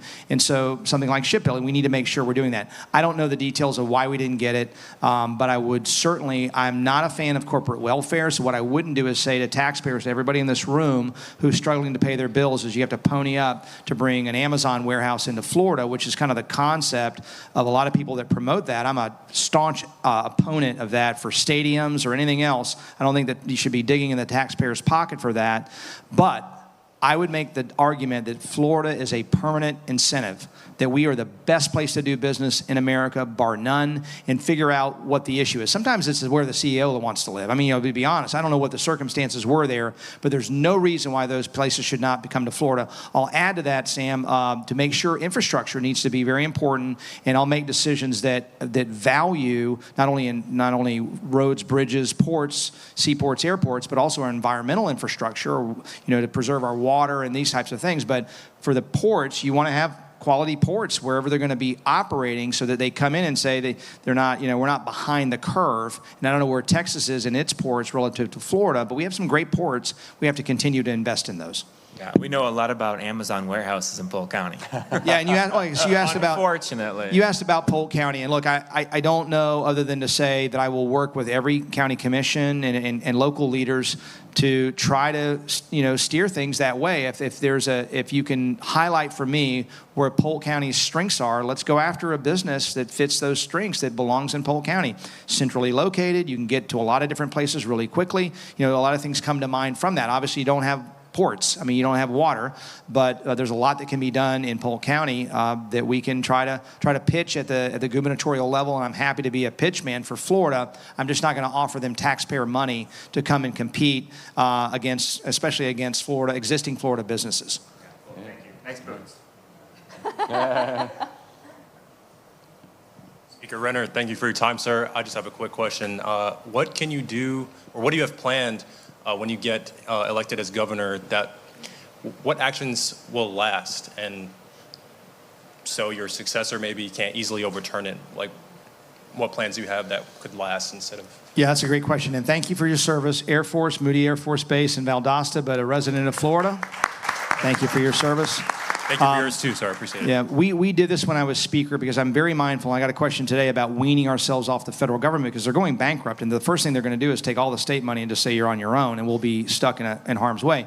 But also, you always want to build the house so that if it gets taken over, that it's harder for them to tear it down. Ultimately, if we lose culture, and this is why higher education is so important, if we lose the next generations, and Reagan said we're only one generation away, It's not in the bloodstream. It's not inherited. We have to teach it. If we lose the next generation, there's not a house I can build that can't be torn down. But that's why parental rights in the Constitution is important. That's why we need to continue to build these guardrails around technology, around the surveillance state, around money, data privacy, all these things. I did data privacy when I was speaker to make sure that your information, which was being sold or shared without your knowledge and consent, without anybody ever knowing, to all kinds of companies. And that's how social media makes its money. It's free for a reason, because you're the product. Okay. And so we need to make sure that we're giving transparency and protections in all these different areas. Legislatively, it could be undone. But the good news is it's harder, because then you got to pass House and Senate, get the governor to sign it. And you would hope that in the near future and then midterm future, that in Florida, we at least have a governor, we have a speaker, or we have a Senate president who will say no. Because the most powerful thing a speaker can do, and I did it, is say no. I'm not going to hear that bill. I'm not going to move that legislation whatsoever, because it's bad for Florida. Thank you, Speaker. I appreciate it. Good evening, Senator. Yes, my name is Bradley Fee. We are advocates. We run Grace for the Children. We are advocates for children's rights here in the state of Florida. And I just have a couple questions. I've heard you guys hint on it tonight, how the court system and how tough things are on, and decisions that are made in the court system are kind of rough right now. But just to give you a couple statistics and then ask you how you would improve them, we have the caseworkers. 50% of them are overturned in 18 months. After 3 years, only 15% of the workforce in the caseworker system remain there. Even bigger problem is over the last 3 years, we have lost 25% of our foster parents. We were foster parents for 4 years. The stresses, the not being able to get resources. We just lost again the secretary of DCF, and she's only been in there a year. The DCF system is just so bogged down right now, and it's not operating efficiently, that I think more and more problems are being caused because of that. How would you improve DCF?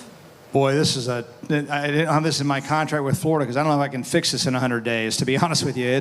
You see no matter who it is, Democrat, Republican, whoever it is, good governors, not so good, nobody can seem to fix DCF, and it has got a boatload of issues that need to be fixed. And so I would just tell you that what I would like to see us do is really look strongly before we have to fix DCF, but look strongly at getting upstream. I believe in getting upstream of problems. The reason DCF is dealing with the catastrophe, the fallout. It's like I'm a litigator. I'm dealing with contracts where they all, shook hands and say, let's go get some Krispy Kreme donuts and celebrate our new business together. And 2 years later, they hate each other's guts and they're coming to me to sue each other. You know what I mean? And so you want to get upstream of that problem so the problem doesn't happen. That means better parenting, helping parents to really, so that it never happens that parents lose their kids in the first place, but also then when it comes to government's interaction, putting guardrails around there so it's not loosey-goosey about when a child can be removed. We want to make sure we're protecting children from serious abuse, and so it's a really difficult issue. And I would love to tell you, of all the things we've talked about tonight, the things I know best, and I can just whip out answers to you, that I'm not as conversant on all the problems and all the solutions today. But I am convinced from 9 or 10 months of campaigning that it is a very serious problem, that we have to get after this issue. And we have advocates in this room who want to do that and help me do that. And I'll be working with them to make sure that, and including yourself, to make sure that we do that and do right by children, do right by parents. Yeah, because many children are aging out before their cases ever get resolved. And then after they age out, the resources they have after they age out are just not there. If we could place them with families and get the system moving quicker, I think we could see improvements. Yep. Thank you. Hey, Ann. So I'm going to piggyback on what that gentleman talked about with Department of Children and Families, because at American Made Foundation, we are addressing that issue with legislation. But one of the key problems we see, in addition to a whole host of other ones in the state-sanctioned kidnapping, is the fact that it's twofold.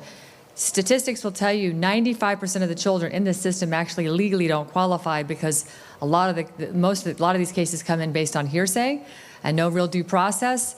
And these family courts act like star chambers. They don't even really, the families are unable to defend themselves in many cases and bring in exculpatory evidence. As a prosecutor, how would you address just the family court situation? Because cases get sealed, there's no jury of your peers, et cetera, et cetera. Should there be changes made effective in the family court system? Yeah, I mean, you heard all night how I feel about parents and parental rights, and yes, we have to make sure we have guardrails. We were in the hotel room last night, and my son, you know, I'm trying to carry him over to brush his teeth or whatever, and he starts screaming, and he's just a 4-year-old, so that's what he does.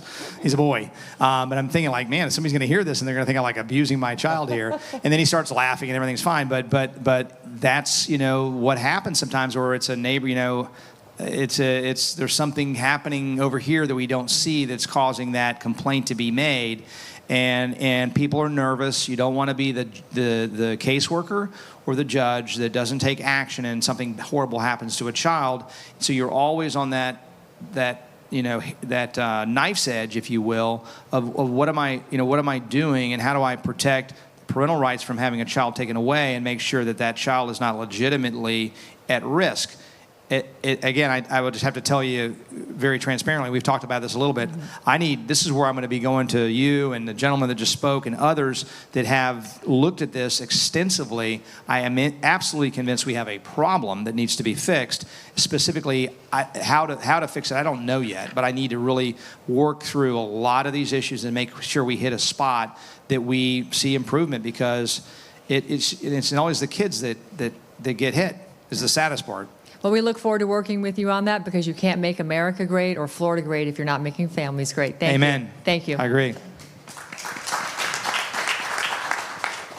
All right, this is trouble. I know who's smarter on this side of the microphone. Yes, it's her. Well, I'm Krista Megan Kelly. I'm not a resident here, but I have a daughter who is. So when she makes me a grandma and you eradicate your murder lizards, I could possibly relocate down here. So I am a totally and permanently disabled veteran. And one of the things I do is advocate for proper ratings in healthcare. I understand it's all handled at the federal level, but state levels have welfare programs for veterans. What could you do, or do you have any insights in how you can incorporate more integrative health or functional medicine? I don't think the average person knows how much resources are wasted and how much harm is levied upon veterans through the pill farms and ignoring the root causes. Yeah, I really appreciate that question, because there's things that make me angry, like human trafficking. It also makes me angry that we have veterans who've served, who have had traumatic brain injuries, who have some real serious issues where that wrecks their marriage, they may commit suicide, they can't go out, they can't have normal lives, and all that the VA is doing is doping them up for life. And so when I was speaker, we invested significantly at USF down in Tampa to investigate one of those alternative, more holistic therapies, which is hyperbaric oxygen treatment. And so, and I believe this is going to be, thank you. And so that was a speaker initiative, because I was shocked that the VA had never stepped up to do this. When I talked to veterans, thankfully when I came back I didn't have those issues, but I have friends that I won't name, and they had great success. I've not met a person who's done this, has not had amazing success, changed their life. And so we put, I'll tell you, $28 million over use. It's a 5-year study. And they have people that are going, interviewing the spouses and the family, so that when they're done, this will be totally peer-reviewed, indisputable, be able to take it into Congress with stories of how it's changed lives for the better if it works. And they're scientists. They can't, they kind of wink at me, but they can't tell me it works yet, because they're about halfway, about 2.5 years through. That's an example. But I don't care. I'm agnostic to what works, which is why I'm okay with naturopathy, whatever. If it works, I've done acupuncture before. It worked for me. So if it works for you, then we need to look at that. And for our veterans, we have to be very open to what works to help our veterans get back to their state before they went to serve this country, and not just say, here's drugs to mask symptoms, not cure problems. Thank you. And I just want to say, as a loud voice in the Liberty Movement for just over 20 years, I'd like to formally give you my endorsement. Hi, Speaker Renner. Frank. Hey, Frank. Hi. So this question, my wife had asked me to ask this before I left the house, and I guess she's right when she says I don't listen, because I had to ask her to send it to me. I get that too. My wife's laughing. Wait, don't get our wives together. So now that my son is 14 years old, and we're starting to go through the process of figuring out college and everything with him, and we realize how hard it is to get a lot of Florida residents into college. UCF alone, years ago, it was only a 3.5 GPA to get in. Now it's almost a 4.5. We keep hearing about how out-of-state tuition is the lowest it's been in a long time, if ever. And how can you get more Floridians into the college and less people from out of state, less people from other countries? Yeah. No, I really appreciate the question. Thank you. Yeah, and so part of my affordability plan is to keep in-state tuition steady. I agreed. I believe that out-of-state tuition should rise to fair market value because there are students in other states who can get educated here for less money out-of-state tuition than their in-state tuition in their states. And so that needs to happen, and that will allow us, without digging into the taxpayer's pocket, to keep that tuition level. And that's important because not everybody has the opportunity to go to college, and it's unfair to ask them to continue subsidizing us keeping that tuition level. With respect to who gets in as well, I want to make a comment here.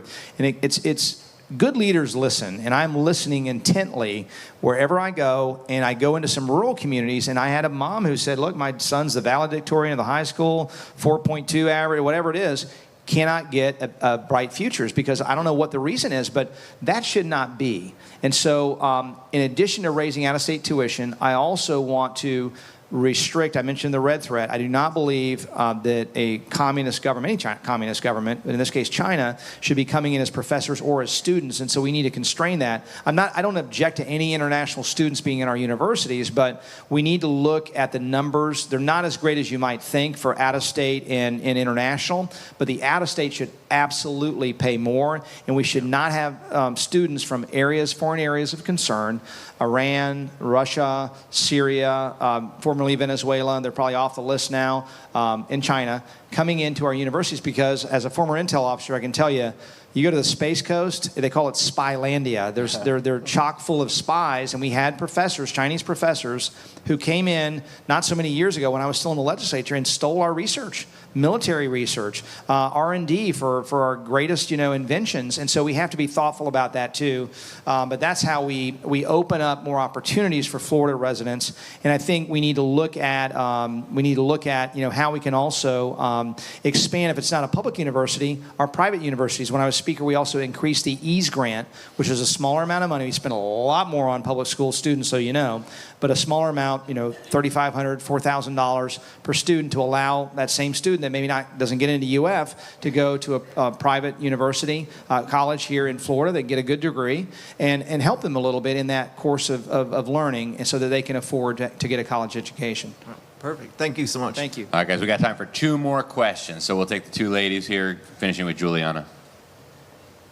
Hi, my name is Mandy Blame. Nice to see you again. Good to see you. I have a doctorate in clinical nutrition, and I homeschooled my kids, so I'm all about root causes, but I'm also very involved in the foster system. My family, our 3 children, were the first family in the state of Florida to have a foster child who had cancer. It was neuroblastoma. No one knew what to do, so we made up our protocol. We fought against what we were forced to do, which was chemotherapy, which was 2% successful with neuroblastoma. I had to consider if I would leave the country or stay here. We stayed. I guess God wanted us to go through to learn that part of the chemotherapy, which I won't do that. So, what I want to say is in the foster system, I have learned a ton because not only have I fostered 8 children, I have volunteered for 20 years in the system. I know case managers. I volunteer every week. I'm not a social media kind of person, so I'm not out there saying, look at me, what I do. I'm telling you, I know what's going on in there. And I can tell you, if California is coming out with a peer review saying 1 in 12 have autism, it's worse in the foster system because they don't de-prescribe, which is why we need naturopathic doctors. We need other people in the game here. And I'm not even going to, if outside of the foster care system we have such an issue with our kids being sick, then imagine the canaries in the coal mine is the foster system. And I'm fighting with nutrition. I'm being successful with nutrition. We are turning around health, getting kids off of metformin. We are getting kids off of having their thyroids removed, which is a long-term problem for a child. And so I want to be in on the conversations with these folks to say, I know the answer. I'm about to be published on this, but there's $748 trillion being spent for ACE, which is adverse childhood experiences of these kids in trauma. Foster kids hold the most of that. If we were to get preventative like you're talking about, get on the front end of this, spend the money in the right places, support the family, and when the family can't and they're drug addicted and they can't get off of it, then we have those safe places for the kids to go. We monitor it, we have cameras, we save the money. Those trillions of dollars could be saved because it's a pipeline right now. 30% on average of our prisons are filled with people that were in foster system. So this is where we need to focus some attention with our children. Yeah, thank you very much. Yeah. Yeah. And it just goes to getting upstream of the problems, what you're describing, and what are we letting our kids take that may make things worse, and making sure we're getting upstream. Thank you very much, Mandy. Hi, Mr. Renner. I'm Juliana Roman with Watchman Action, where we equip the church to engage the culture. We wrote a master class for advocacy. We believe that as we are the first line of government, that our job is to support what it is that you're doing. Because if we're sending you up to Tallahassee, we need to do boots on the ground, what we need to do to make sure that you're successful up in Tallahassee.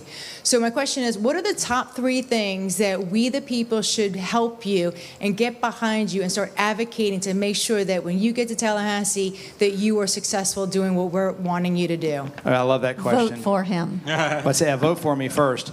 But take an example of and Amy talked about the Medical Freedom Act, as well as there was also an AI Bill of Rights that was in the general session, and the governor put it back into a special session. The Senate passed both. The House would not even give it a hearing. And so I need that advocacy, because politicians respond to rewards and punishments, like, and so giving them both and coming to Tallahassee and advocating for why both of those are so critically important, and all the other things that are in that first 100-day agenda is really critical. Education, an informed electorate is an engaged electorate, but a lot of people they're busy with their lives, and so making sure you guys are continuing to doing the good work you're doing, expanding that to more people so they know some of the things we talked about today, and some of the things that we talked about with respect to the data centers, of the tonal noise. I didn't know. We talked about it briefly when we saw you, and I'm learning things. And so it's really important, that educational piece, as well as showing up to Tallahassee and applying that pressure, because they do respond. And they're good people up there, but they all hear from one side sometimes. That's another really, really important thing when it comes to health freedom. They're hearing, believe me, because they got lobbyists all over the place that are saying, no, just give them a drug. And that's not necessarily the right solution. And so they need to be hearing from, no, this naturopathy works, or this may work. There's an other alternative that works better. Let me tell you my story. That will wake people up. And I will tell you, and I hope everybody, when I was in the legislature, I had parents come in and tell me stories, and we put that into legislation and passed it that year. So the good news about state government, and I think that's still true, I hope, in the last 2 years, is that there is responsiveness. So don't get frustrated. And my message to everybody listening and being here tonight is, don't give up. Don't ever leave the fight. Awesome. Thank you. Wonderful. Thank you guys all for those questions, and we're out of time now for questions. But Paul, before we wrap up tonight, what are your final words? What are your final thoughts for the folks here and the thousands watching online?